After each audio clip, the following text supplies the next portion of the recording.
In the summer of 323 BCE, in the city of Babylon, the most powerful man alive lay dying on a bed soaked through with sweat. He was 32 years old. He had never lost a battle. Not once, not a skirmish, not a siege, not a full-scale confrontation against an enemy that outnumbered him 5-1. In 13 years of near-constant warfare, across a distance that would take a modern traveler weeks to fly across. He had fought armies from Greece to Egypt to Persia to the edge of India, and he had beaten all of them. Every single one. He had made himself king of Macedonia, pharaoh of Egypt, king of Persia, and lord of Asia.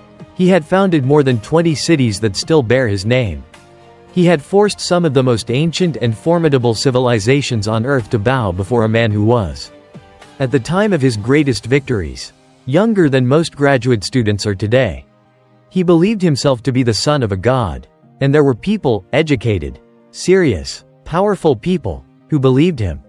And then, over 13 days in June, he died, in a borrowed palace, in a city that belonged to someone else's civilization, thousands of miles from the country that had made him. His closest generals stood around his bed and asked him, as he faded, to whom he was leaving the empire. He said, with what little breath he had left, to the strongest. Then he said nothing more. 23 centuries have passed since that moment. In those 23 centuries, historians have written more about Alexander the Great than about almost any other figure in human history. They have analyzed his battles down to the precise angle of his cavalry charge. They have debated his sexuality, his psychology, his relationship with his mother. They have argued about whether he was a visionary who wanted to unite East and West, or a narcissist who wanted to live forever in the pages of his own legend. And they are still arguing, right now, about how he died, whether it was typhoid fever, whether it was excessive drinking destroying a body already wrecked by years of wounds, whether someone at that table in Babylon, someone who smiled at him across a cup of wine, put something in the cup that had no business being there. That question has never been answered. This video is the complete story of Alexander the Great. Not just the battles, though we will cover every major battle in detail. Because the way he fought reveals things about who he was that no biography can fully capture. Not just the conquests, though we will follow him from the hills of Macedonia to the banks of the Hydaspes River in northern India, covering every major campaign in order. But also the man, the boy who grew up sleeping with a copy of Homer under his pillow, convinced he was the reincarnation of Achilles, the son of a father who admired and despised him in equal measure, and a mother who told him, from his earliest years, that he was destined for something the world had never seen. The king who burned one of the most magnificent palaces in the ancient world in a moment of drunken vanity and spent the rest of his life unable to explain why. The man who conquered the world and then, in his final years, seemed to lose the ability to enjoy it. By the time this story ends, you will know why Alexander the Great is still being studied, still being argued about, and still being misunderstood, by people who want him to be a hero, and by people who want him to be a monster, and by historians who suspect, uncomfortably, that he was something more complicated than either. Let's begin at the beginning. Not in Macedonia, not on a battlefield. In a garden, late at night, where a woman who believed her son was the child of a god was about to tell him so for the first time. Asterism. Chapter 1. The world he was born into. Macedonia, Persia, and the Greece that looked down on both, before 356 BCE. To understand Alexander the Great, you have to understand how little anyone expected from him. Not because he was poor, or weak, or born into obscurity, but because he was Macedonian. And in the 4th century BCE, being Macedonian was, in the eyes of the civilized world, something close to being nobody. The Greeks, and when we say Greeks, we mean primarily the Athenians, who considered themselves the measure of all things, regarded Macedonia the way a Parisian might have regarded a provincial backwater in the 18th century. With a mixture of condescension and occasional contempt, the Macedonians spoke a dialect that some Greeks claimed wasn't even properly Greek. Their kings drank heavily at public feasts in a way that Athenian aristocrats would have found embarrassing. Their court was rough, their customs were rough, and their politics, which consisted primarily of assassination, betrayal, and the violent resolution of succession disputes, were considered barbaric by the standards of the South. This matters, because Alexander grew up knowing exactly what the civilized world thought of him and his people. And that knowledge shaped everything that came after. But let us first understand the world as it stood in the generation before Alexander was born. Because the stage was already being set, by forces much larger than any single family. The Persian Empire. In 356 BCE, the year Alexander was born, Persia was not simply a powerful empire. It was the largest political entity that had ever existed on the face of the earth. Stretching from the coast of modern Turkey in the west to the Indus River in the east. From the steppes of Central Asia in the north to the deserts of Egypt and Libya in the south. The Achaemenid Empire controlled territory encompassing dozens of distinct peoples, languages, and civilizations. Its annual revenue dwarfed anything that Greece or Macedonia could imagine. Its royal court at Persepolis was a monument to a kind of wealth and organization that the Greek world had no equivalent for. The Persians had invaded Greece twice, under Darius I at Marathon in 490 BCE, and under Xerxes at Thermopylae and Salamis in 480 BCE. They had been defeated both times, a fact that the Greeks had spent the subsequent 70 years mythologizing into the foundational story of Western civilization's resistance to Eastern tyranny. But in practical terms, Persia remained overwhelmingly powerful. The Persian Empire didn't need to conquer Greece. It could afford to simply wait, and meddle, and fund whichever Greek city-state happened to be fighting the other ones this decade. For Persia, the Greek city-states were not a threat. They were a management problem. Greece itself, in Alexander's childhood, was a civilization in a state of exhausted fragmentation. The Golden Age of Athens, the age of Pericles, of the Parthenon, of Sophocles and Thucydides, was 2 generations in the past. The Peloponnesian War between Athens and Sparta, which had ended in 404 BCE with the humiliating defeat of Athens, had bled both cities white and established a pattern of rotating Greek hegemony that satisfied nobody and solved nothing. Sparta dominated for a generation, then was defeated by Thebes at the Battle of Leuctra in 371 BCE. Thebes rose under the brilliant general Epaminondas and then subsided after his death. The Greek city-states were like a room full of very intelligent, very proud people who had been fighting each other for so long that they had forgotten how to stop.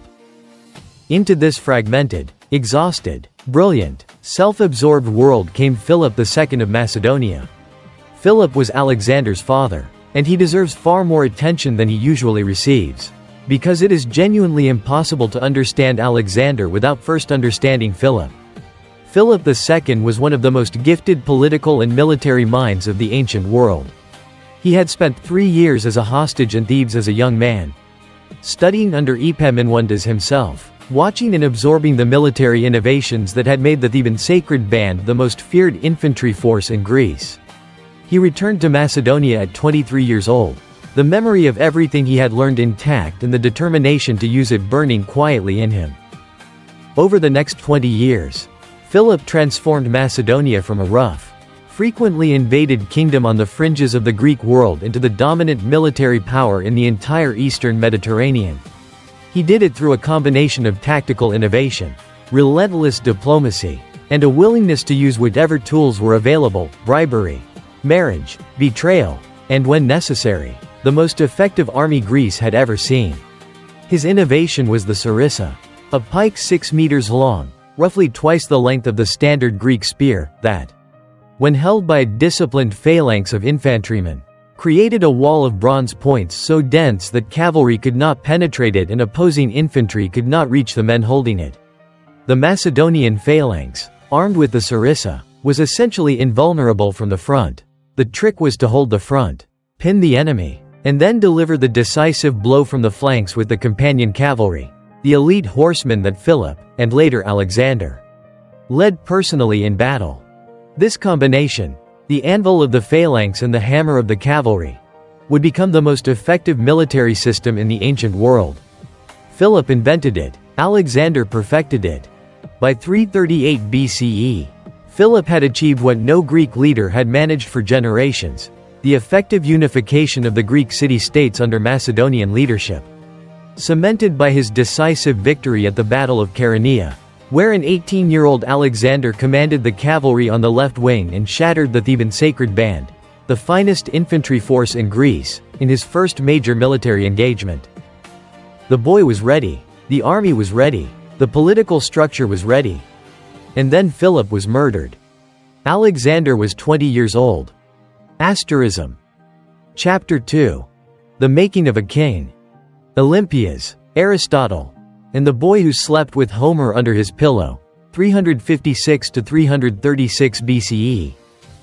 There are two people responsible for what Alexander the Great became. One of them taught him how to think. The other taught him what to think about himself. Both of them, in their very different ways, produced something that the world had never quite seen before and has not seen since. Let us begin with the mother.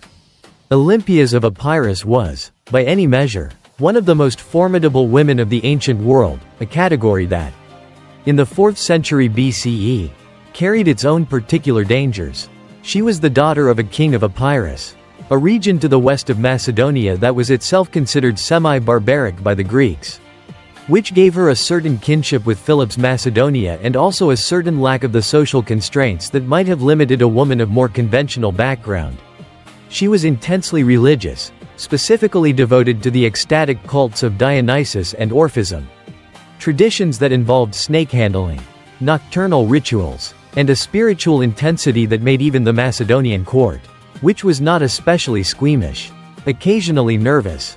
She married Philip around 357 BCE, and from the beginning the marriage was a political partnership with a vein of genuine passion running through it, quickly complicated by Philip's habit of acquiring additional wives as his conquests expanded.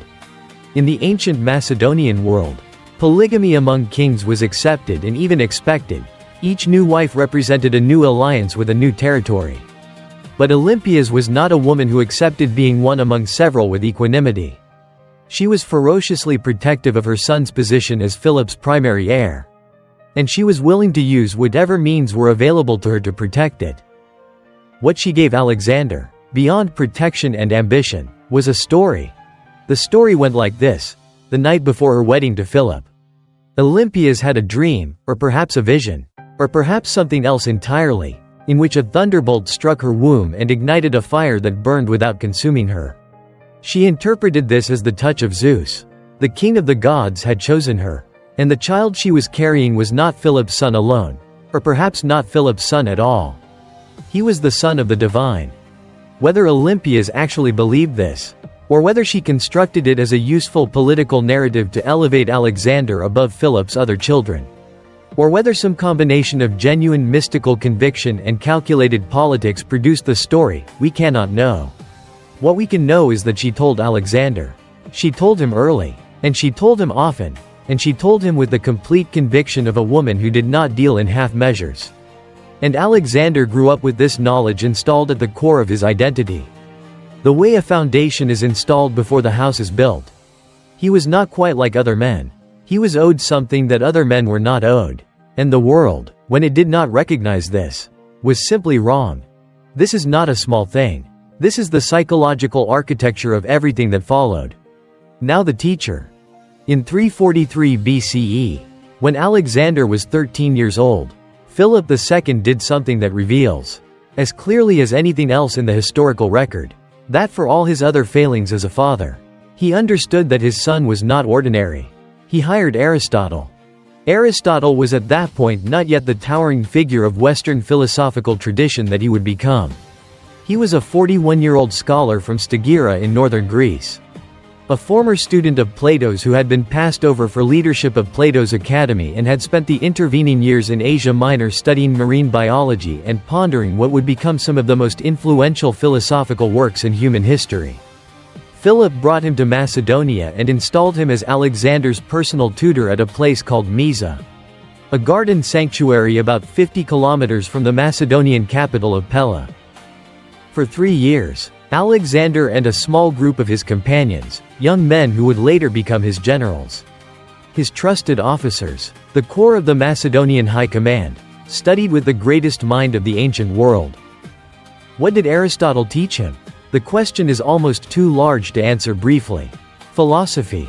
Obviously, the nature of the good, the nature of justice, the obligations of the ruler to the ruled, medicine, in enough practical detail that Alexander would later perform field triage on his wounded men with a competence that impressed army physicians.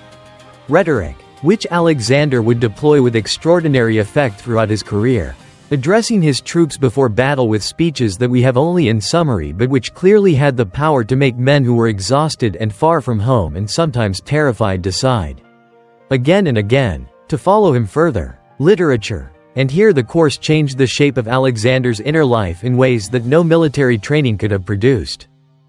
Alexander loved Homer, not casually, not as a cultural duty, but with the consuming passion of someone who has found in a text a mirror for his own deepest self. The Iliad, the story of Achilles, the greatest warrior of the Greek world, who chose glory and early death over a long quiet life and was remembered forever, was not merely a book to Alexander. It was a manual, a template, a prophecy about what he was supposed to be. He slept with a copy of the Iliad under his pillow throughout his campaigns. Alongside a dagger, Aristotle had personally annotated a copy of the text for him, and this annotated copy traveled with Alexander everywhere.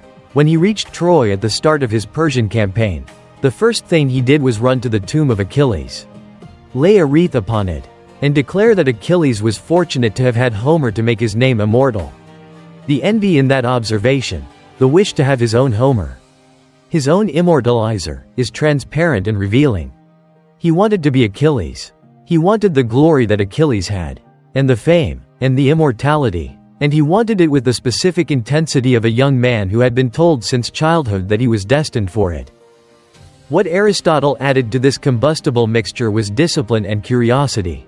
He did not, apparently, try to talk Alexander out of his grandiose self-conception. What he did was give him the intellectual tools to think clearly, to observe carefully, and to remain genuinely curious about the worlds he was moving through. Alexander carried botanists and geographers and historians on his campaigns. He sent Aristotle biological specimens from the countries he conquered. He wanted to understand what he was doing, not just do it. This combination of mythological self-regard and genuine intellectual engagement is part of what makes Alexander so difficult to reduce to a simple portrait. He was not merely a conqueror who happened to have read a lot. He was a man whose reading had become inseparable from his identity, whose image of himself was simultaneously drawn from ancient poetry and daily observation, who was capable in the same afternoon of performing a ritual sacrifice to the shade of Achilles and writing a carefully reasoned letter to a provincial administrator about grain allocation. The 3 years at Mysa ended when Philip called Alexander back to Pella. There was a campaign to run in the north, and Philip needed his son to govern Macedonia in his absence, at the age of 16. Alexander served as regent, dealt with a border uprising with complete tactical efficiency, and founded his first city. He was not, even at 16, a person who required supervision. Philip was proud of him. The historical record makes this clear. He was also, increasingly, afraid of him, not afraid in the way one is afraid of a threat to be eliminated, but afraid in the way a man sometimes is of someone he has made, afraid that the thing he has created might eventually render its creator unnecessary. When Philip took a new wife, Cleopatra of Macedonia, the niece of a powerful Macedonian noble, who unlike Olympias was purely Macedonian rather than half Epirote, the politics of succession became explosive. Cleopatra's uncle, in his cups at the wedding banquet, made a toast to a legitimate heir for Macedonia, a genuine Macedonian heir. The implication being that Alexander, with his Epirote mother, was not quite fully legitimate. Alexander threw his cup at the man across the table. Philip drew his sword and lurched toward his own son, stumbling drunk, and fell down before he reached him. Alexander looked down at his father on the floor and said, with a calm that was more devastating than any shout, "Here is the man who was planning to cross from Europe to Asia, and he cannot even cross from one table to another." Then he took his mother and left Macedonia. They were gone for months. The relationship between Philip and Alexander, when they eventually reconciled, had a new quality in it, a carefulness, an awareness of the fault line that ran beneath the surface of their mutual admiration. They needed each other too much to stay apart. They resented each other too much to be fully at ease. In the autumn of 336 BCE, at the wedding celebration for his daughter in the city of Ag, Philip II walked into the theater at the head of a procession. He had deliberately left his bodyguards behind, a show of confidence in his own security. A ruler so assured of his subjects' loyalty that he needed no protection. A young Macedonian noble named Pausanias stepped out of the crowd and drove a Celtic dagger into Philip's chest. The king died before he reached the ground. Pausanias was caught before he could reach his waiting horses and killed on the spot by 3 of Alexander's closest companions.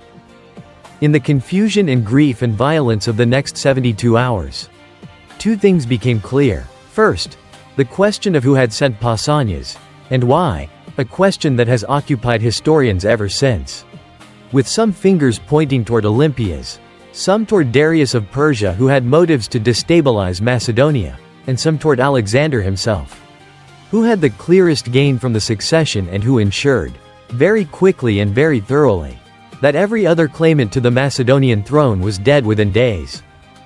Second, Macedonia had a new king. His name was Alexander. He was 20 years old. He had never led a major campaign. He had never governed a kingdom. He had a restless army that needed to be tested. A Greek world that had already begun to doubt whether a 20-year-old could hold what his father had built. And a mother who had been waiting for this moment for as long as he could remember. And he had a plan. Not a fully formed plan. A direction, a conviction, installed so deeply in him that it was no longer distinguishable from instinct. That there was one thing he was supposed to do. Go east. Find Persia. And make the world understand what it had been waiting for, without knowing it, all this time. Asterism. Part 1 of 4. Continues in Part 2. Chapter 3, Philip's assassination, Chapter 4, The War Machine. Alexander the Great. Part 2 of 4, Chapters 3 to 5. World Saga, full narration script. Chapter 3. The first 72 hours. How a 20-year-old secured a kingdom before anyone could stop him, 336 BCE. Philip II was dead on the floor of the theater at Ag. And every powerful person in Macedonia was doing the same calculation at the same moment. The calculation went like this. Alexander was 20 years old. He had never commanded a full campaign. He had no proven record of governance. Macedonia had just lost the most capable king it had produced in living memory. There were other claimants to the throne, Philip's younger children by other wives. Military commanders with their own ambitions. Noble families who had spent years resenting the consolidation of power around the central court. The Greek city-states, which had submitted to Philip only because Philip had given them no other credible option, were already reconsidering their positions. The window for action, from Alexander's perspective, was measured not in weeks but in days. Perhaps hours. What he did in those first 72 hours is one of the most cold-blooded demonstrations of political ruthlessness in the ancient record. And also one of the most instructive. Because it reveals something essential about the difference between Alexander and most of the people who have been called great. He did not hesitate, not for a moment. Amyntas IV, Philip's nephew and a potential rival claimant, dead.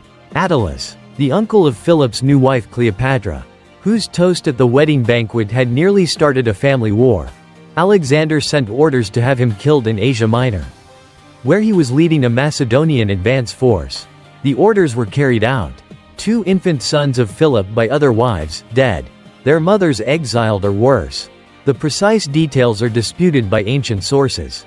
And the extent to which Olympias was involved in some of these eliminations is a question historians have argued over for centuries without resolution. What is not disputed is the result. Within days of Philip's assassination, every viable alternative to Alexander was either dead, exiled, or too afraid to move. The Macedonian army, which had loved Philip and wasn't entirely sure what to make of his son, watched all of this with the pragmatic attention of professional soldiers. They saw a young man who moved without hesitation, who knew exactly who needed to die and ensured that they died, who projected a confidence so complete that it left no space for doubt to enter. The army decided, collectively and quickly, that this was a king worth following. The Greek city-states presented a different problem. Word of Philip's death spread south faster than Alexander could control the narrative. And the reaction in Athens was, by some accounts, close to celebration. Demosthenes, the great Athenian orator, Philip's most persistent and eloquent enemy, appeared in the assembly wearing a wreath. As if at a festival, the city began making overtures to Thebes. Thebes began making overtures to Persia. The delicate structure of the Corinthian League that Philip had built began to show its cracks. Alexander moved south. He moved south with an army. And he moved fast. And he arrived in the Greek world before any of the arrangements being made against him had time to solidify. He presented himself not as a conqueror reminding the Greeks of their submission but as a leader confirming their alliance. He was confirmed as hegemon of the Corinthian League, the same position his father had held. He was polite. He was firm. He was 20 years old and he had just eliminated every rival to his throne in less than a week. And he stood in front of the assembled Greek representatives with the manner of a man who had been doing this his entire life. Demosthenes, who had been preparing a speech welcoming the Macedonian boy king, reportedly saw Alexander approaching at the head of his army and found, when he tried to begin speaking, that the words had left him. He never delivered the speech. There remained one more problem. The northern frontier of Macedonia, Illyria and Thrace, had begun to stir. As frontier regions always do when a new and untested king takes power. Alexander turned north. He conducted a lightning campaign through Thrace in the spring of 335 BCE, marching his army at speeds that the enemy had not planned for, appearing on ridgelines where he was not expected, forcing engagements before opposing forces had time to concentrate. He won. Then word reached him that Thebes had risen in revolt, encouraged by the false rumor that Alexander had been killed in the north. He turned south again. He covered more than 300 kilometers in 2 weeks, a pace that his cavalry barely managed. That his infantry achieved through a combination of discipline and sheer unwillingness to fail their king. He arrived at Thebes. The city refused to surrender. What happened next was intended as a message. And it was received as a message. Thebes was destroyed. The city was razed to its foundations. Its population was enslaved, 30,000 people sold into slavery in a single transaction. The only buildings spared were the temples and the house of the poet Pindar, which Alexander ordered preserved out of respect for literature. The precise logic of this distinction, destroy the city, save the poet's house, is very Alexandrine. Even at his most brutal, he was thinking about the story being told. The rest of Greece went completely quiet. Alexander had secured Macedonia, secured Greece, neutralized the northern frontier, and sent a message so clear that no city-state in the Greek world would cause him serious trouble for the duration of his campaigns. He had done all of this in less than 2 years of his reign. He was 21 years old, and he was done with the western end of the known world. He looked east, the way he had always looked east, the way he had been looking east since Olympias first told him what he was. Persia was waiting. Asterism. Chapter 4. The War Machine. The Hammer. The Anvil. And why Alexander never lost, the military system. Before we follow Alexander into Persia, we need to stop and understand what he was bringing with him. Because the Macedonian military system was not simply a large and well-trained army. It was a weapons platform unlike anything the ancient world had yet produced. An organism designed to find the enemy's strongest point, pin it, and then deliver a blow to its weakest point so fast and so decisive that the enemy had no time to respond. To understand it, you need to understand what it was designed to defeat.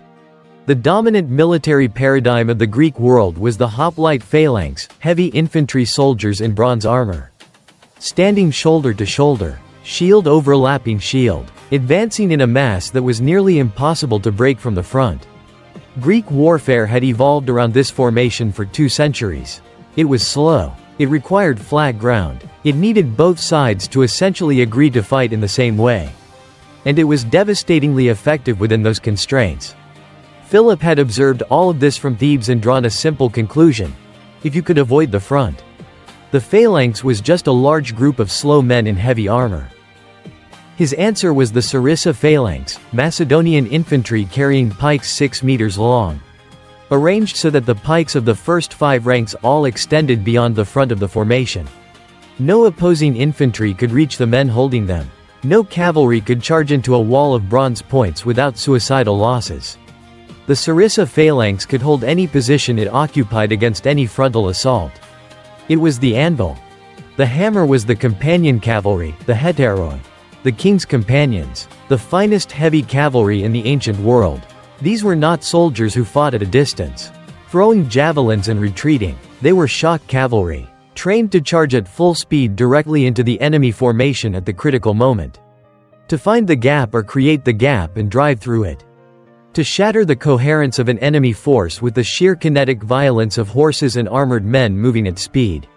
They were led, in every engagement Alexander commanded, by Alexander himself. This is worth dwelling on for a moment. Alexander did not watch his battles from a safe position behind the lines. He led the decisive charge. Personally, in engagement after engagement, he was wounded seriously at least 3 times, an arrow through the shoulder at the siege of Gaza. A sword cut to the head at the Granicus. A bolt through his breastplate at Syropolis that broke 2 of his ribs. He fought in the front rank of the most dangerous cavalry in the world. In every major engagement of his career, from the age of 18 to the age of 32, his officers begged him to stop. His generals argued that a king had no business risking himself in personal combat when the stakes were the entire campaign. Alexander listened to these arguments with every appearance of respect and then did exactly as he pleased. He needed to be in the front because that was where Achilles was. In the Iliad he had memorized. And because being in the front was, in a very practical military sense, the source of the authority that made his army willing to go anywhere he pointed. A general who asks his men to do what he will not do himself has a credibility problem. Alexander never had a credibility problem. The tactical system worked like this. The phalanx engaged the enemy's center, locking it in place, forcing the enemy to commit their best troops to holding the line. The companion cavalry, positioned on the right wing, found or created a gap in the enemy's left or the junction between their center and their flank, drove through it at full speed, wheeled left, and hit the rear or flank of the enemy center. The phalanx, feeling the pressure from behind, pushed forward. The enemy, caught between 2 forces, broke. The key variable was timing. The phalanx had to hold the enemy center long enough for the cavalry to find its gap. The cavalry had to move at exactly the moment when the gap opened, too early and they hit a solid line. Too late and the phalanx was being overwhelmed. Alexander's gift was the ability to read the battlefield from inside the action, to feel, while riding at full speed toward the enemy line, whether the gap was there, whether the moment had come, whether the decisive blow would land. He was almost never wrong. Beyond the battlefield, the Macedonian military system included innovations in logistics, intelligence, and psychological warfare that were equally important. Alexander's army moved with a supply system that allowed it to travel faster and further than any army of comparable size in the ancient world.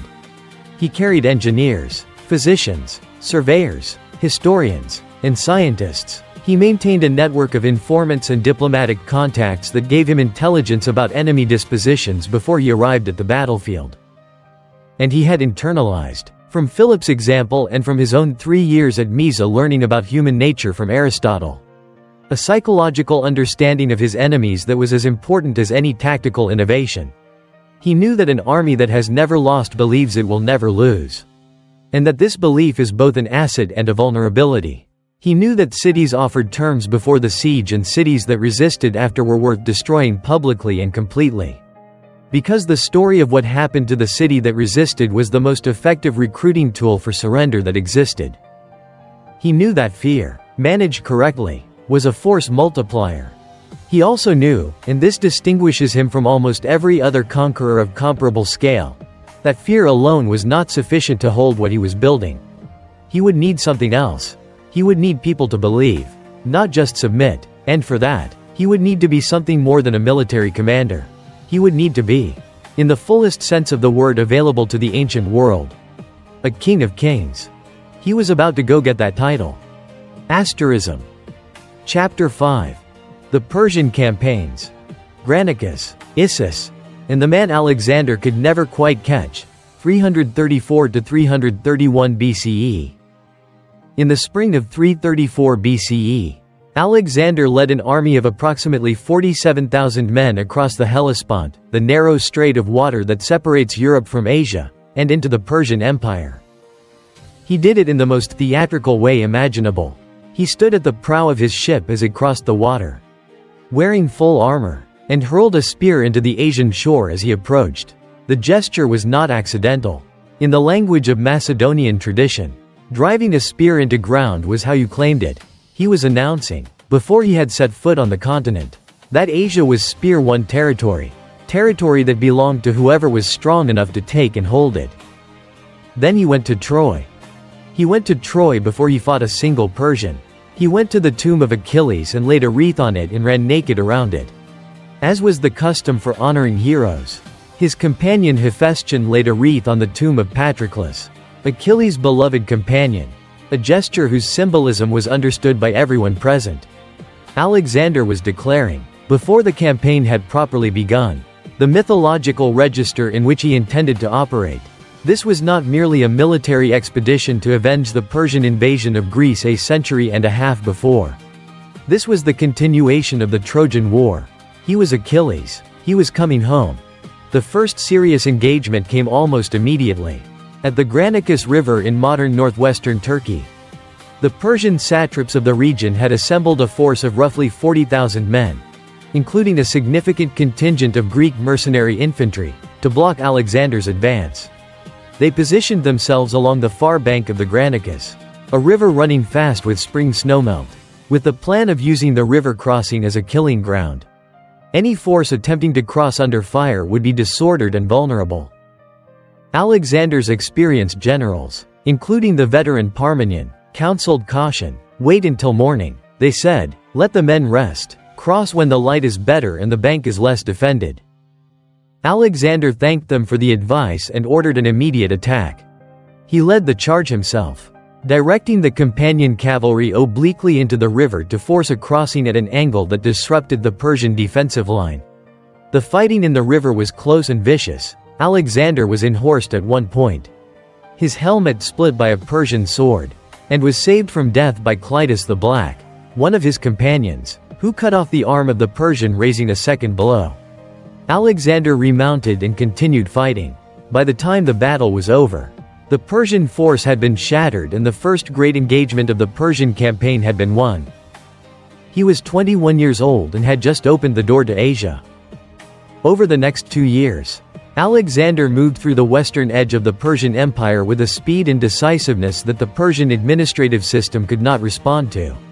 The satraps, the provincial governors who administered Persia's western territories, either submitted or were defeated and replaced. Cities along the Aegean coast were liberated from Persian control, their Greek populations welcomed as fellow Greeks being freed from occupation.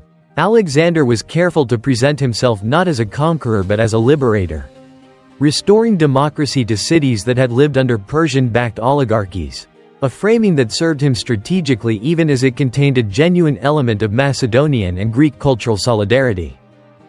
Darius III, the Persian king, was a man in a difficult position. He had come to the throne in 336 BCE, the same year as Alexander, through a succession crisis of his own. And he was neither the most capable nor the most confident ruler in Achaemenid history. He was tall, physically impressive, reputedly brave in personal combat, and apparently genuinely bewildered by what was happening on his western frontier.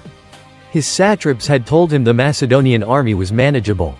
His Greek mercenary commanders were telling him something different. He was trying to understand an enemy that was moving faster than the Persian administrative machine was designed to process. He decided to take the field himself. In the autumn of 333 BCE, he led a Persian royal army. Ancient sources give numbers ranging from 100,000 to 600,000. Modern historians estimate something between 60 and 100,000, to confront Alexander directly. The two armies met at Issus, near the modern Turkish-Syrian border. What happened at Issus demonstrated something that would become the defining pattern of every encounter between Alexander and Darius. Persian numbers were not a decisive advantage when Alexander was attacking. Darius had positioned his forces with their backs to the sea and a river in front of him, restricting the battlefield in a way that was intended to negate Alexander's cavalry. It was a reasonable theory. On a narrow front, the Persian numerical advantage might tell. Alexander would not be able to use his flanking movements in the same way. What Darius had not fully accounted for was the phalanx's ability to create and maintain pressure on a narrow front, while Alexander found the gap anyway. Not around the flanks but directly through the hinge between the Persian center and left wing. Where the mercenary infantry met the Persian cavalry, Alexander drove the companion cavalry through that hinge, turned left, and was moving toward Darius himself before the Persian line had time to close. Darius fled. This moment, Darius, the king of kings, turning his chariot and riding away from the battle while his army was still fighting, is one of the most consequential single decisions in the history of the ancient world. He escaped, he lived, he was able to raise another army. But the image of the Persian king in flight would never leave the collective memory of the campaign. And Alexander was sophisticated enough to ensure that it didn't. He commissioned paintings of the scene. He kept the tent that Darius had abandoned, with its gold and silk furnishings, its baths, its perfumes, its extraordinary luxuries, and used it as his own, remarking when he entered it for the first time that this, apparently, was what it meant to be a king. He also captured Darius's family. His mother Sisigambis, his wife Statera, his 2 daughters. Alexander treated them with complete formal courtesy, insisting that they be housed in royal comfort, addressed with their proper titles, and informed that Darius was alive and that they were guests rather than prisoners. Ancient sources record that when Sisigambis, the Persian queen mother, prostrated herself before Hephaestion by mistake, mistaking him for Alexander because of his height and bearing, Alexander smoothly assured her that she had made no error. That Hephaestion was also Alexander. It was the gesture of a man who understood that how you treated the defeated was as important as how you defeated them. Darius sent envoys offering terms, a ransom for his family, a treaty establishing the Euphrates River as the boundary between his empire and Alexander's, the hand of his daughter in marriage, friendship and alliance. Alexander read the letter aloud to his senior commanders. Parmenion, his most experienced general, said, "If I were Alexander, I would accept these terms." Alexander replied, "So would I if I were Parmenion." He sent the envoys back with his rejection and turned south, toward Egypt. He had decided, with the clarity of a man who has never seriously considered the possibility of failure, that he did not want half of Persia. He wanted all of it. Asterism. Part 2 of 4. Continues in Part 3. Chapter 6, Egypt and the God, Chapter 7, Gaugamela, Chapter 8, The Dark Side. Alexander the Great. Part 3 of 4, Chapters 6 to 8. Chapter 6. Egypt and the God. The Oracle of Siwa and the moment Alexander stopped being a man, 332 to 331 BCE. There are turning points in history that look, from the outside, like political decisions but are, from the inside, something closer to religious conversion. Alexander's journey to the Oracle of Ammon at Siwa is one of them. To understand what happened at Siwa, you have to understand what Egypt meant to the ancient world. Egypt was not simply a wealthy province or a strategic territory. It was the oldest civilization in the Mediterranean world, a culture so ancient that even the Greeks, who were not generally prone to reverence for outsiders, regarded it with something close to awe. Its gods were older than the Greek gods. Its kings had been ruling for 3,000 years before Alexander was born. And its priests, the guardians of that accumulated antiquity, had real political power. Because in Egypt the divine and the temporal were not separate categories. Alexander arrived in Egypt in the winter of 332 BCE. And Egypt essentially gave itself to him without a fight. The Persian satrap surrendered without significant resistance. The Egyptian population welcomed the Macedonians as liberators from Persian rule. And Alexander moved through the country with the careful reverence of a man who understood that he was walking through something older and more powerful than anything he had encountered before. He went to Memphis. He made sacrifice to the Apis bull, the sacred animal of the Egyptian god Ptah, in full Egyptian fashion. Wearing the proper robes, performing the proper rites, he was not condescending, he was not performing tolerance. He was doing what he actually believed in, that the divine took different forms in different places. and that a man who claimed to be the son of Zeus had no principled objection to also being recognized as the son of Ammon. Since they were, in his theology, the same power wearing different names. He founded Alexandria on the Egyptian Mediterranean coast, choosing the location himself. Reportedly tracing its street plan in the ground with barley grain when he ran out of chalk, and then, rather than stopping to administer his newest conquest, he did something that puzzled his generals and that he refused to explain properly then or afterward. He went into the desert. The Temple of Ammon at Siwa was an oasis in the Libyan desert. 500 kilometers from the coast, accessible by a route that was notoriously difficult even for experienced desert travelers. Alexander led a small party, not his army, just a handful of companions and guides, into the desert in the heat of an Egyptian winter. Ancient sources record that the journey involved sandstorms, water running out, miraculous rain, crows that seemed to guide the party when they lost their way. Whether these details are accurate or retrospective mythologizing is impossible to determine. What is certain is that he arrived at Siwa and entered the inner sanctuary of the temple alone. The priest of Ammon met him at the entrance and greeted him.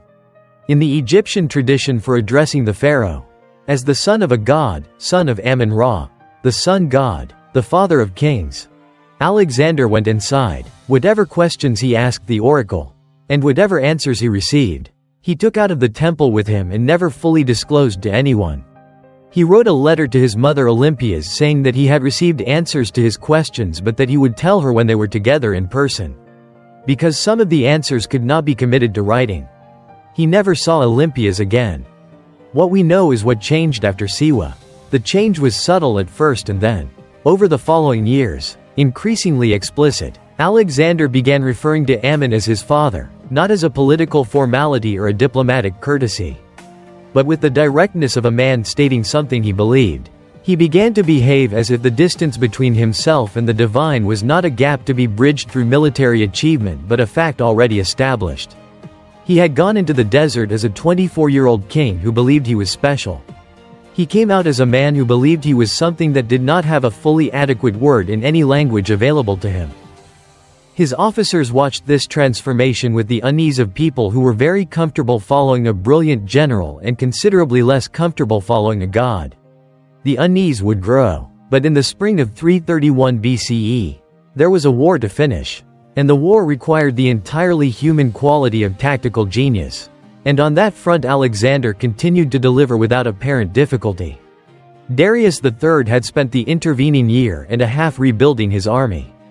He had assembled forces from every corner of the empire, cavalry from Bactria and Scythia, infantry from dozens of subject peoples, war elephants from India, and his secret weapons, scythed chariots, whose spinning blades were supposed to shred the Macedonian phalanx. He had chosen a wide flat plain at Gaugamela in what is now northern Iraq. Had the ground leveled and prepared specifically to neutralize the terrain advantages Alexander had used at Issus. He had done everything right. He had built the largest army that Persia had assembled since Xerxes. And he was about to lose everything. Asterism. Chapter 7. Gaugamela. The battle that broke the Persian Empire, October 1st, 331 BCE. The night before Gaugamela, Alexander slept. This is not a trivial observation. His generals did not sleep. Parmenion, his most senior commander, came to his tent before dawn and found him unconscious, breathing slowly, completely at rest on the eve of the most consequential battle he had ever fought. The army was awake and nervous. Alexander was asleep. When Parmenion woke him and pointed out that the men needed to see their king, Alexander said simply that they had already won, and that sleeping comfortably before a battle was the only luxury he permitted himself. It was exactly the kind of thing Achilles would have said. The Persian army at Gaugamela was enormous. Ancient sources suggest numbers between 250,000 and a million, the latter almost certainly an exaggeration intended to increase the glory of the victory. But even the most conservative modern estimates put Darius's forces at somewhere between 120 and 200,000. Against Alexander's 47,000, the ratio was roughly 3-to-1 at minimum, possibly 4 or 5-to-1. Darius had prepared the ground carefully. The plain was flat and wide enough to deploy his cavalry superiority. The scythed chariots were positioned to break the phalanx before the infantry engagement began. The Persian line was long enough to overlap Alexander's flanks on both sides. His plan was to envelop. Alexander's plan was to create a hole. The battle began in the late morning. Alexander led his forces at an oblique angle, moving right toward the edge of the prepared ground, forcing the Persian left to extend laterally to keep pace. This movement stretched the Persian line, thinned it, and created gaps. Darius, seeing Alexander moving away from the center of the prepared ground, sent his scythed chariots forward to break the phalanx before the prepared area was left behind. The Macedonian infantry opened their ranks.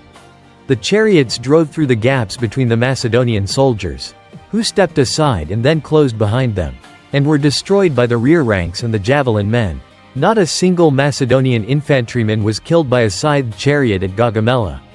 The weapon Darius had spent months preparing was neutralized in minutes by soldiers who knew exactly what to do because Alexander had drilled them for precisely this scenario.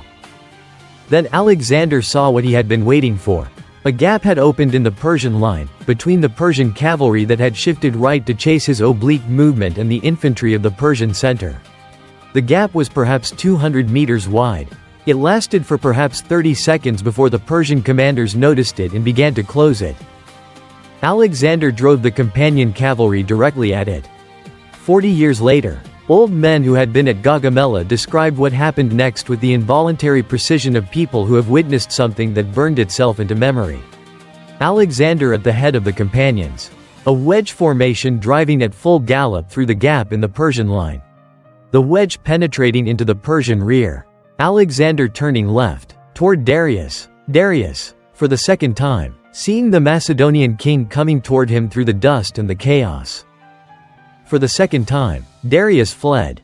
The battle continued for hours after the king left the field.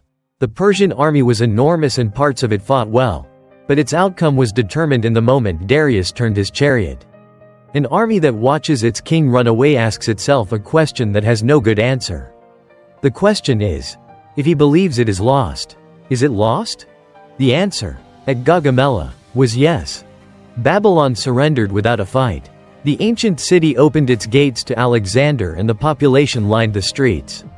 The Persian capital of Susa fell shortly after. Persepolis, the ceremonial heart of the Achaemenid Empire, the city that housed the accumulated wealth of the largest empire in the world, fell in the winter of 331 to 330 BCE. Alexander ordered the treasure counted. It took weeks. The gold and silver required 20,000 mules and 5,000 camels to transport. He was 25 years old.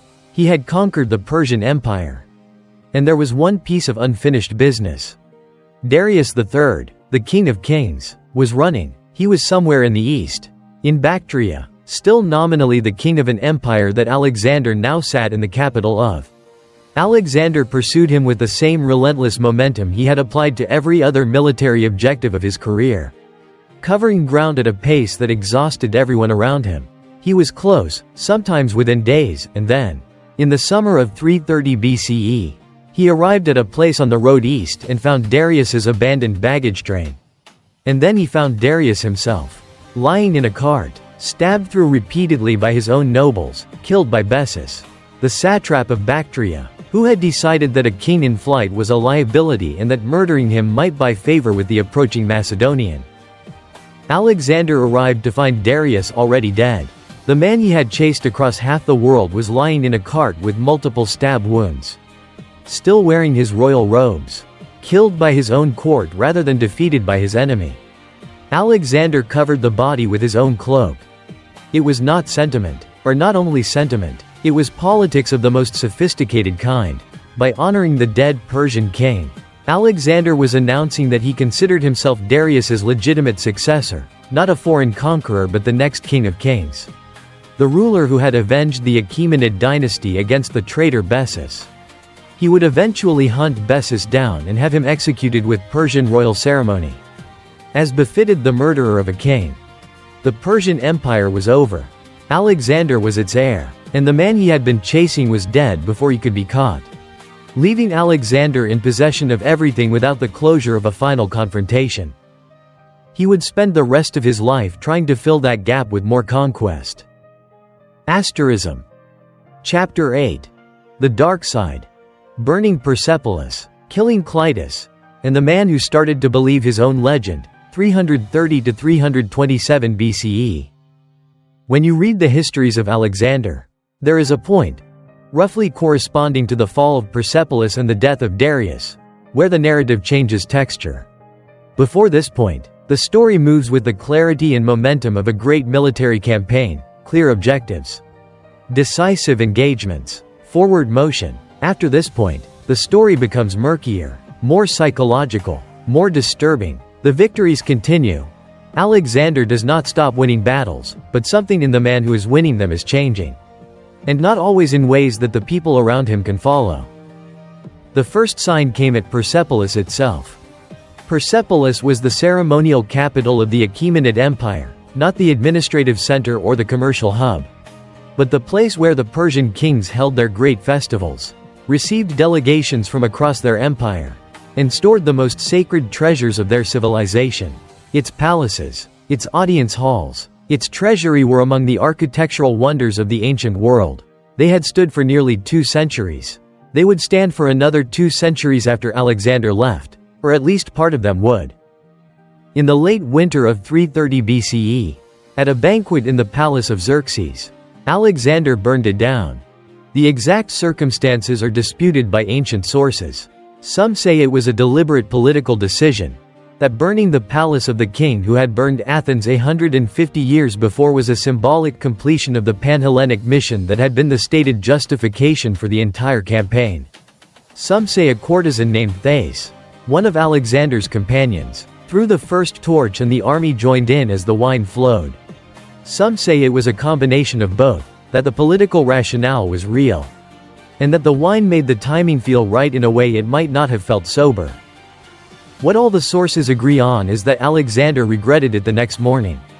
He walked through the smoldering ruins of one of the most magnificent buildings in the world and said nothing for a very long time. He never explained it properly. He never fully explained a great many things from this period. The deeper problem was what the East was doing to him. He had left Macedonia as a Greek liberating the world from Persian tyranny. He was governing Persia now, and governing Persia, practically speaking, meant behaving like a Persian king. It meant wearing Persian court dress, at least in some contexts.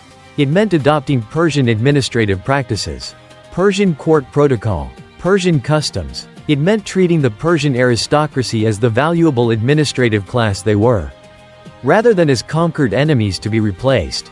These were pragmatic decisions, defensible on straightforward political grounds. They were received by his Macedonian officers as something close to betrayal. The Macedonians had not marched thousands of miles from home to watch their king put on Persian robes.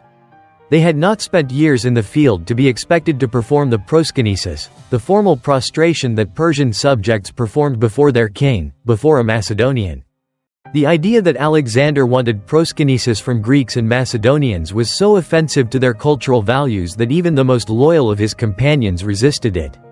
Callisthenes, the historian who had accompanied the campaign to write its official narrative and was also Aristotle's nephew, refused explicitly and publicly, and his refusal was greeted with such widespread approval that Alexander dropped the demand, at least formally. At least for the time being. The tension came to its most catastrophic expression at a banquet in Marikanda, modern Samarkand, in the late summer of 328 BCE. Clitus the Black was one of Alexander's oldest companions. He was the man who had saved Alexander's life at the Granicus by cutting off the arm of the Persian raising a sword over the king's head. He was the brother of Alexander's childhood nurse. He was, by any measure, one of the people Alexander loved most in the world. He was also drunk at the banquet. And he said things that many of the Macedonian officers were thinking and none of the others were saying aloud. He said that Alexander was forgetting who he was. He said that Philip's victories were being appropriated by Alexander's glory. He said, and this was the most dangerous thing he could have said, that the men who had died in Alexander's campaigns had died not for a king but for a would-be god who was increasingly indistinguishable from the Persian tyrants he had supposedly liberated the world from.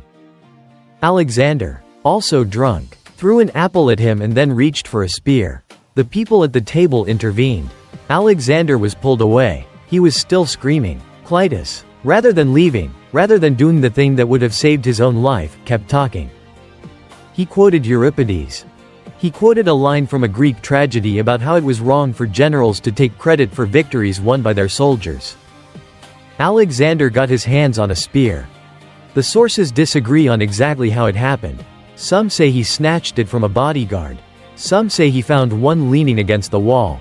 What all of them agree on is that he drove it through Clitus's chest.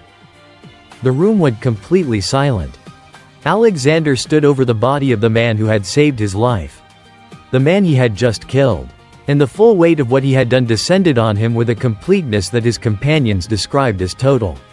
He tried to pull the spear out of Clitus's body and turn it on himself.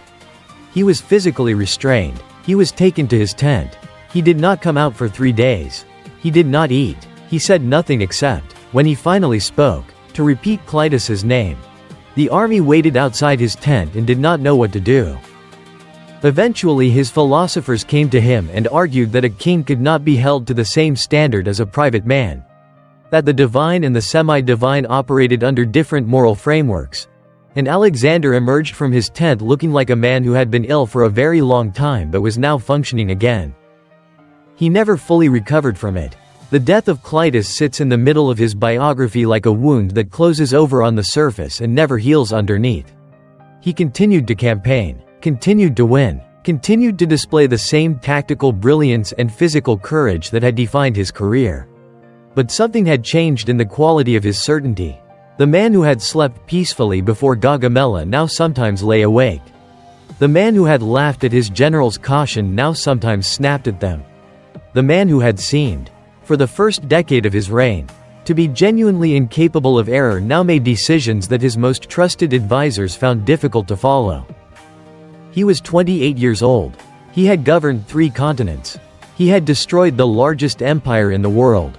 He had drunk himself into killing the person he trusted most. And he was about to push further east, into territories that no Macedonian had ever seen. Into campaigns that would test his army past the breaking point, because stopping was not something he knew how to do. Asterism. Part 3 of 4. Continues in Part 4. Chapter 9, India, Chapter 10. Hephaestion, Chapter 11, The Death, Epilogue. Alexander the Great. Part 4 of 4, Chapters 9 to 11 plus Epilogue. Chapter 9. India and the Limit. The battle his army won and the one he lost, 327 to 324 BCE. To reach India, Alexander first had to cross Bactria and Saga, modern Afghanistan and the Central Asian republics, and it was in these territories, between 329 and 327 BCE, that he encountered the one type of warfare that his tactical system was not perfectly designed to defeat. Guerrilla war. The Bactrian and Sogdian nobility did not fight set-piece battles. They retreated into their mountain fortresses and their vast empty steppes. They reappeared when the Macedonians moved on. They killed foragers and stragglers and supply columns and then dissolved back into the landscape. Alexander's brilliant hammer and anvil system required an enemy willing to stand and be struck. The Bactrians and Sogdians refused to stand. Alexander adapted, as he always adapted, with a combination of patience, subdivided mobile columns, and a systematic campaign of assault against the mountain strongholds that served as the guerrillas' bases. One of these, called the Sogdian Rock, was regarded as impregnable. It was a sheer cliff with a fortress at the top, defended by supplies for years. And its commander sent a message to Alexander suggesting that he would need soldiers with wings to take it. Alexander called for volunteers willing to attempt a night climb up the most difficult face of the cliff. 300 men volunteered. He promised the first man to reach the top 12 talents of silver. They climbed through the night with iron tent pegs driven into the rock face as handholds. 30 men fell and died in the darkness. The rest made it to the top. When the garrison commander came out in the morning and saw Macedonian soldiers standing on the supposedly impossible heights above his fortress, he surrendered. At the summit of the Sogdian rock, Alexander met a girl named Roxana, the daughter of a local Bactrian lord. He married her. The marriage was political. It cemented Alexander's relationship with the Bactrian nobility, but it was also, by the standards of Alexander's biography, genuinely unusual. He had affairs with men and women throughout his campaign, as was entirely normal for a Macedonian king. But Roxana was the only person he formally married until near the very end of his life. His officers and companions found the match puzzling. She was not Greek. She was not from a major dynasty. She was the daughter of a man whose rock fortress Alexander had just captured. Alexander, apparently, did not find it puzzling at all. In the spring of 327 BCE, he crossed the Hindu Kush mountains and entered India. The campaign that followed took him to the furthest point of his advance, the Hydaspes River in what is now the Punjab region of Pakistan, and produced one of his most technically brilliant battles. And then the most significant defeat of his life. At the Hydaspes, he faced a general of genuine quality for the first time since Darius had stopped being able to put effective armies in the field. King Porus of the Paurava kingdom had war elephants, 200 of them, and an army of roughly 30,000 men defending the far bank of a river swollen by the monsoon. Alexander spent weeks making false crossings. He would move his army to one part of the bank, as if preparing to cross, and then pull back. He did this repeatedly, at different times of day and night, until the defenders on the far bank had grown so accustomed to the feints that they stopped responding to them with full readiness. Then, in the middle of a violent thunderstorm, he made a real crossing 15 kilometers upstream from his main camp, crossing with his companion cavalry and the best of his infantry before Porus could respond. What followed was a genuine tactical problem.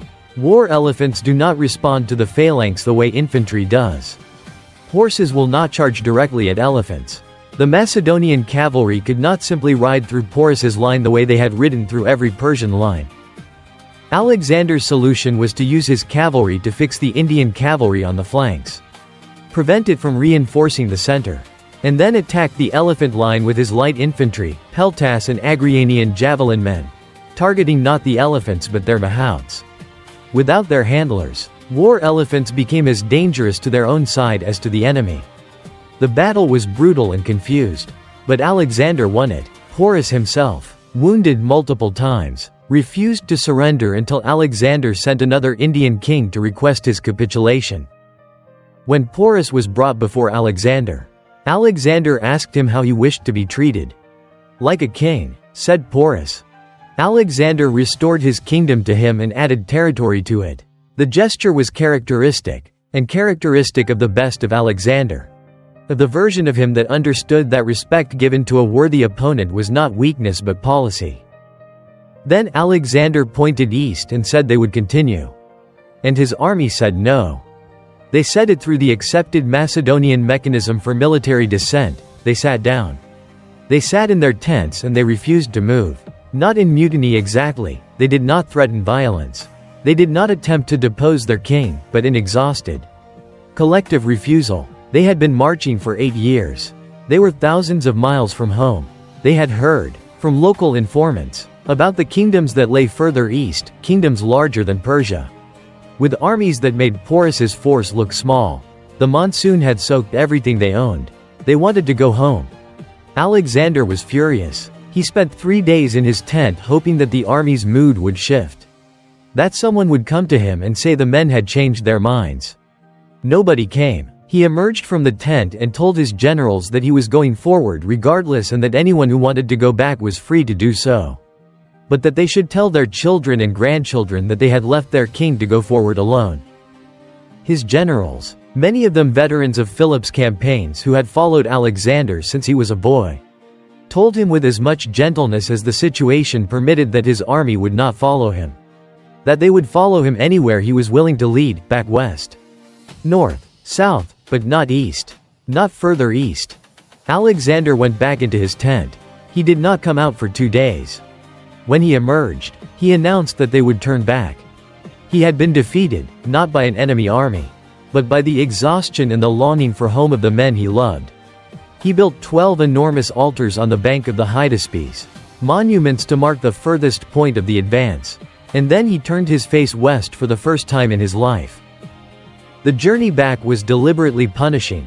Alexander led a portion of his army through the Gedrosian desert, a killing landscape of sand and heat and no water, by a route that no large army had ever successfully crossed.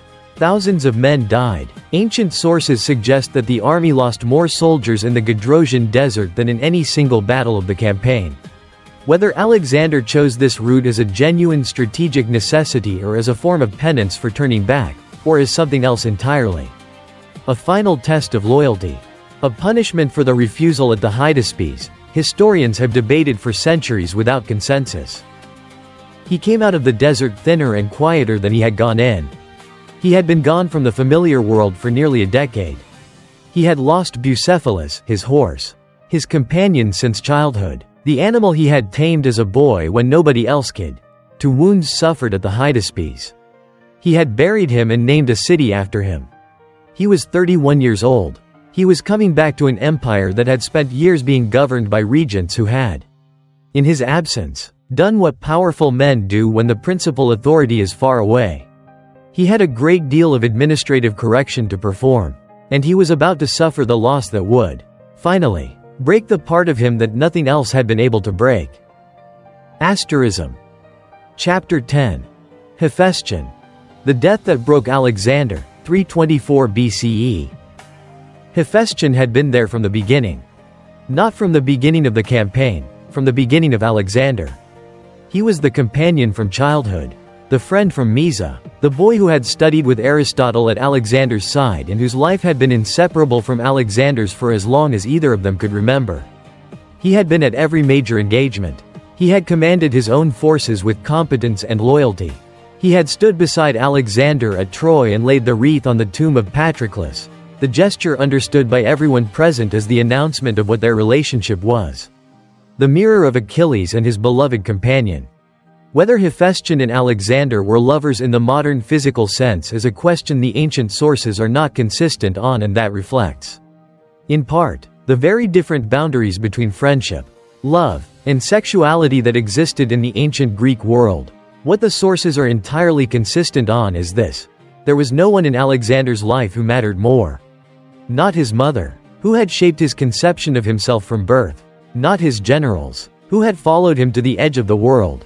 Not his wife Roxana, who was carrying his child. Hephaestion was the person who knew him best, who had known him longest, who could say to him in private the things that nobody else was permitted to say, and whom Alexander could not imagine being without. In the autumn of 324 BCE, at Ecbatana, the old Median capital, now part of Alexander's empire, Hephaestion fell ill. The sources describe a fever, possibly typhoid, aggravated by his refusal to maintain the dietary restrictions his physician had prescribed. He was improving. The crisis seemed to have passed. Alexander, reassured, went to watch the athletic games being held in the city. While he was at the games, a messenger came. He arrived at Hephaestion's rooms to find that his friend had died in the hours since he had left. What happened after is described by the ancient sources with a consistency that suggests they were all drawing on eyewitness accounts that had circulated widely. Because the response was so extreme that people who had been present could not stop talking about it for the rest of their lives. Alexander threw himself across Hephaestion's body and refused to move. He lay there for the better part of a day, and his companions were afraid to disturb him. He cut off his hair, the traditional Greek mourning gesture, and then, in an act that carried specific symbolic weight because of his identification with Achilles, ordered all the horses and mules in the camp to have their manes and tails cropped as well. He had the battlements of the nearest city torn down, the way Achilles had torn down the walls of Troy in his grief for Patroclus. He ordered a period of mourning for the entire army. He sent to the oracle at Siwa, the place where he had received the message that changed everything, and asked whether Hephaestion should be worshipped as a god or merely honored as a hero. The oracle responded that he could be honored as a divine hero. This was not sufficient for Alexander. He began ordering the construction of a funeral monument on a scale that would have been appropriate for a god, a ziggurat-like structure of several stories in Babylon. Estimated by ancient sources at a cost equivalent to the annual revenue of several Persian provinces. He threw himself into the campaign against the Kassian tribes of the Zagros Mountains with an intensity that his companions described as purposeful. He killed every man of military age in every settlement they encountered. It was not strategic. It was grief wearing the mask of warfare. He was 31 years old. He had never, in his entire life, experienced the loss of someone he could not replace, because every loss before this one had been manageable within the framework of divine destiny that Olympias had constructed for him. Achilles lost Patroclus and the world kept going. Alexander lost Hephaestion and the world did not know how to keep going. He drank more. He slept less. He made plans of extraordinary scope, a campaign around Arabia, a further campaign into the western Mediterranean, the construction of a fleet that would circumnavigate Africa. The plans were real. His engineers and logisticians were directed to prepare for them.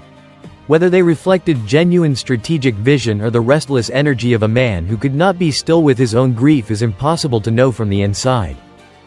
And then, in the early summer of 323 BCE, in Babylon, the city of Nebuchadnezzar, the city that Alexander had promised to make his imperial capital, the ancient city between the Tigris and Euphrates where human civilization had first written its name in clay, Alexander fell ill. Asterism. Chapter 11. 13 Days. The death of Alexander and the mystery that has never been solved, 323 BCE. He was 32 years old, and he had been dying by degrees since Hephaestion. The immediate occasion was a banquet. Ancient sources name the host as Admiral Nearchus, or Medius of Larissa, or give other names. The sources are not consistent on the details of the evening. Which is itself interesting, because inconsistency about a banquet is usually a sign that somebody wanted the details to be unclear. What all the sources agree on is that Alexander drank heavily at the banquet, went to sleep, and woke up the following morning with a fever. The fever did not go away. Over 13 days, his condition deteriorated. He developed severe abdominal pain. He lost his voice. The fever climbed and did not come down. He was moved to the palace gardens, where the air was cooler. His senior officers began sleeping at the temple of Serapis, asking the god whether Alexander should be brought to the temple for healing.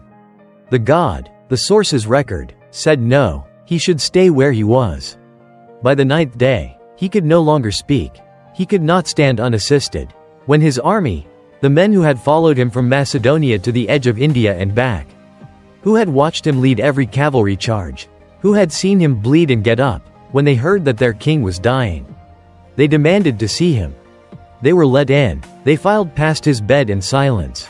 He could not speak. He could barely move, but he managed, for each man who passed, to lift his head slightly and move his eyes, acknowledging them, seeing them, doing the last thing a general can do for the soldiers who followed him to the end of the world. By the 12th day, he was barely conscious. His generals gathered around him and asked to whom he was leaving the empire. He said, or was reported to have said, to the strongest. He died on June 10 or 11, 323 BCE. The silence that followed, by all accounts, was extraordinary. The army had known it was coming, had watched it coming for days, and still could not fully process it. Arrian, writing 4 centuries later from sources that were closer to the events, says simply that for a long time, nobody spoke. Now, the question. There is something deeply strange about Alexander's death. And it has been strange for 23 centuries. And it remains strange today. The strangeness begins with timing. Alexander was 32 years old and had been, by every account, in excellent physical condition for most of his adult life. He was wounded repeatedly in battle, arrows, swords, a bolt that cracked 2 of his ribs, and recovered from all of it. He had survived campaigns in every extreme environment the ancient world could produce, the deserts of Bactria, the mountains of the Hindu Kush, the monsoon floods of the Punjab, the killing heat of the Gadrosian desert. He was not frail. His death was preceded by heavy drinking, but Alexander had been drinking heavily for years. His alcohol consumption in the later period of his campaign is documented and discussed in ancient sources as a problem. But it had not killed him in a decade of heavy use. Why would a single banquet in Babylon, when he was not on campaign and not in physical extremis, trigger a fatal illness? The symptoms are the central puzzle. Ancient sources describe them with unusual consistency: a sudden severe fever following the banquet, intense abdominal pain, the progressive loss of voice and movement, the 13-day decline. These symptoms have been analyzed by modern physicians and historians who have proposed several explanations.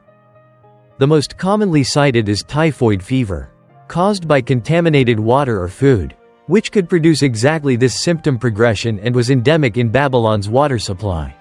The timeframe fits. The symptom progression fits. It is the most parsimonious explanation, requiring no malice and no conspiracy. A 2019 study by a team of medical historians proposed a different answer: Guillain-Barré syndrome, a neurological condition in which the immune system attacks the peripheral nervous system, often triggered by a bacterial infection. The study's authors pointed to an unusual detail in one of the ancient sources: that Alexander's body reportedly did not decay for 6 days after his death. If he had actually entered a state of ascending paralysis, if he had lost motor function from the feet upward, eventually becoming unable to breathe, he might have been declared dead while still in a deep coma. Still technically alive, the lack of decomposition would then reflect the fact that he was not yet dead. He would have been a man buried alive. It is a disturbing thought. Whether it is true is unknown. The poison hypothesis has never gone away. It was raised within days of Alexander's death, and it has been raised in every generation since. The accused vary. Antipater, the regent of Macedonia whom Alexander had summoned to Babylon and who may have feared what awaited him there.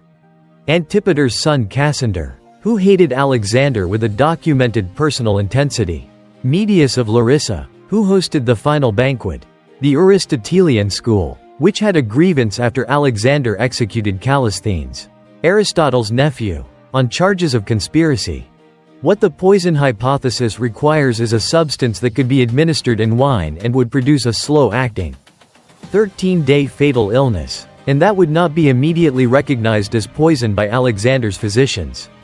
Ancient sources name one candidate, the water of the Styx, supposedly drawn from a specific spring in Greece and reputed to be so corrosive that it could only be transported in a hoof of a horse. Modern analysis has identified the Styx spring as a real place with genuinely toxic water, high in calcium carbonate and other minerals, potentially containing calichimycin-producing bacteria, that could, if consumed in sufficient quantities, produce something like the recorded symptom progression. The evidence for the poison hypothesis is circumstantial. The evidence against the poison hypothesis is also largely circumstantial. After 23 centuries, we have the ancient sources, the medical analysis, and the fundamental uncertainty of trying to diagnose and determine the cause of a death that happened before the invention of the autopsy. We do not know how he died. We may never know.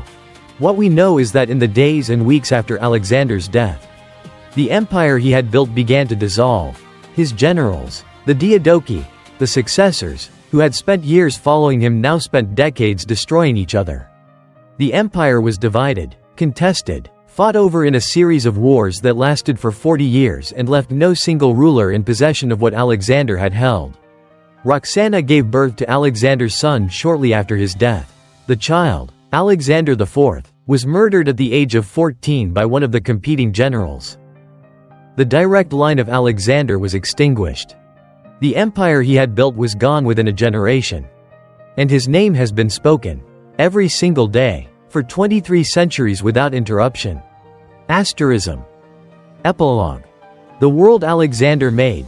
You are living in his empire. The empire dissolved. The line ended. The generals who had followed him to the ends of the earth spent their remaining decades at war with each other over the pieces of what he had built.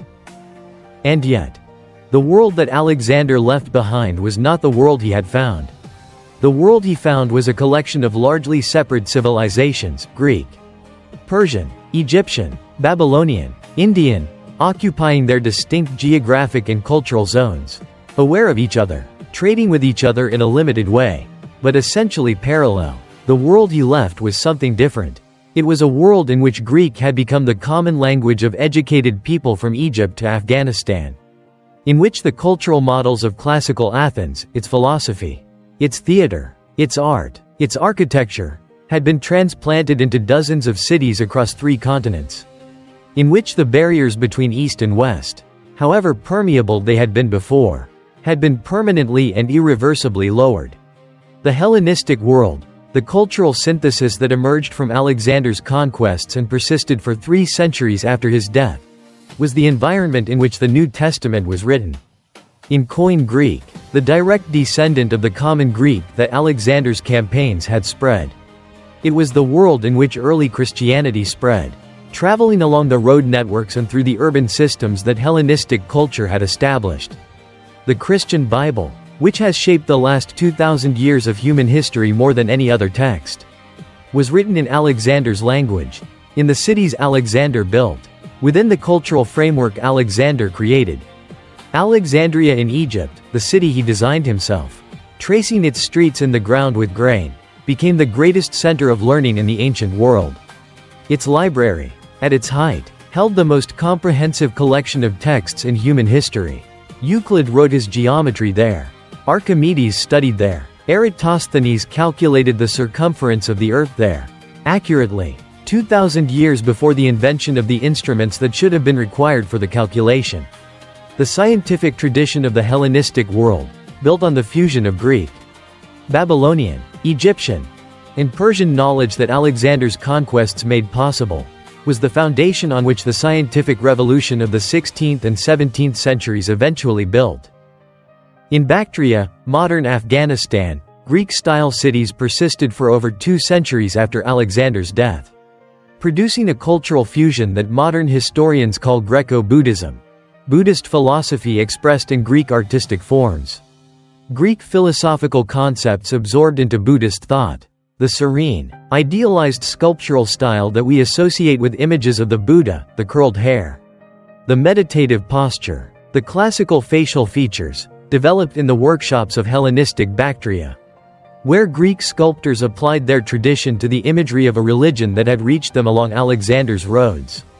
Every image of the Buddha in the world today carries, somewhere in its visual DNA, the influence of Greek sculpture that arrived in Central Asia because Alexander marched an army there.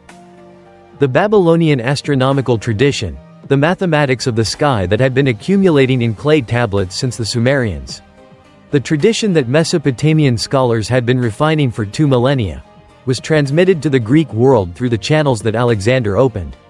Babylonian astronomers and Greek philosophers, brought into the same intellectual world by the Hellenistic cultural synthesis, produced the astronomy that was transmitted to the medieval Islamic world, which preserved and expanded it, which transmitted it to Renaissance Europe, which built on it to produce Kepler and Newton and the modern understanding of the solar system.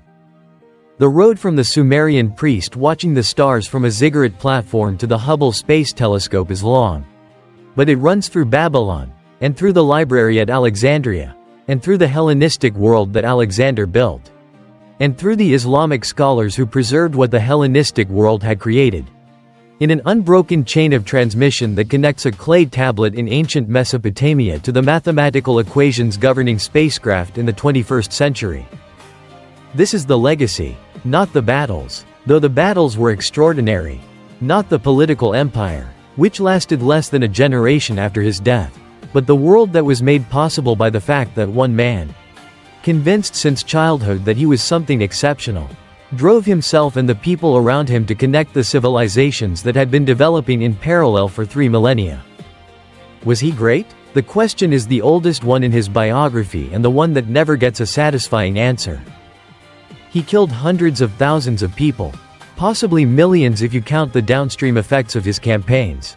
He burned one of the most beautiful buildings in the ancient world in a moment of drunk vanity. He killed his closest friend in a fit of rage. He pushed his army past the breaking point and then across a desert that killed thousands of men whose names nobody recorded. He declared himself a god and, as far as we can tell, largely believed it. He also created the conditions for 2,000 years of cultural exchange that produced science, philosophy, art, and religious traditions that have shaped every person alive today. He founded cities that still exist. He spread a language that became the vehicle for the most widely read text in human history. He opened roads between civilizations that had been closed. And once opened, those roads stayed open. Both of these things are true of the same man. The historical record does not allow us to accept only one of them. What the record does allow us, what it insists on, if you read it carefully, is the recognition that Alexander was not simply a military conqueror. He was a person of extraordinary complexity, shaped by forces he did not fully choose, a mother who told him he was divine, a father who showed him what power looked like and then competed with him for it, a teacher who gave him the tools to think clearly about a world he was simultaneously determined to transcend. He carried Homer under his pillow and Aristotle's annotations in his saddlebags and the memory of Achilles in every charge he led. And he built an empire on the strength of those things and the ruin of many things that deserved better. He wanted to be remembered forever. He wanted it the way most of us want something we are afraid we cannot have. He got it. The only one of his ambitions that was fully realized, in the end, was the one he could never have fully controlled, the ambition to matter. To be spoken of, to persist. He is still being spoken of. In Babylon, in the city between the two rivers, where human civilization first wrote its name in clay, where the ziggurats of the Sumerians had stood before any Greek had set foot in Asia, in that city. In the summer of 323 BCE, a 32-year-old king lay down in a borrowed palace and did not get up again. And the world he left behind, for better and for worse, is still, in ways visible and invisible, in the language of a scripture and the curve of a Buddha's carved hair and the mathematical equations in a physics textbook, the world we are living in today. He wanted to be remembered forever. He got it. The empire dissolved. His son was murdered. Everything built with armies was gone within a generation. What remained was a language, a city, a chain of transmission that runs from ancient Babylon to the equations governing spacecraft today. That is what World Saga is about. Not the military victories, though we cover every one of them. Not the political structures, though we follow every succession crisis and every collapse. But the long question underneath all of it: what do civilizations actually leave behind? And who is still living inside the answers without knowing it? If this video was worth your time, subscribe. The next saga is already being built, and you should be there when it arrives. If one part of Alexander's story surprised you, or changed something in how you understand the world, or left you with a question this video didn't fully answer, leave it in the comments. Those conversations are the reason this work exists. And if this video earned a like, it matters more than you might think. This is World Saga, the story of humanity, one empire at a time. I will see you in the next one.